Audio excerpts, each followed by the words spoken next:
DNA, a DNA test was performed on a set of human remains that have been in law enforcement custody for 40 years. It turns out that the remains are actually of a founding OJ's member named Frankie Little Jr. He was a member of the OJ's when they first started in the 60s, before they became famous. And after a couple of years with the band, he left and went back to his hometown. He left the band before they actually became famous. And the members of the OJ's hadn't seen him at all after that. And here we are in 2021, come to find out that he actually was murdered sometime in the mid-70s, investigators assume.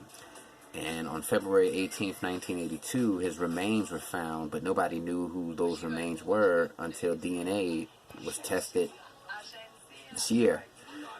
And the statement that the OJ's gave was,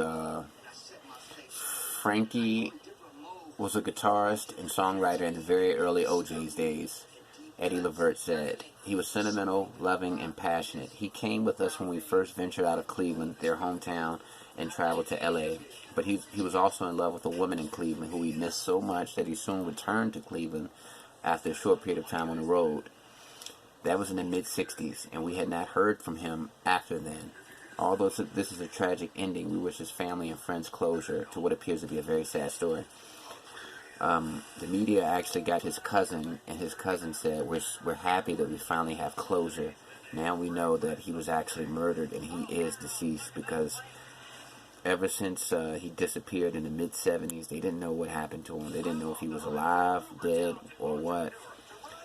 And his remains were found in 1982.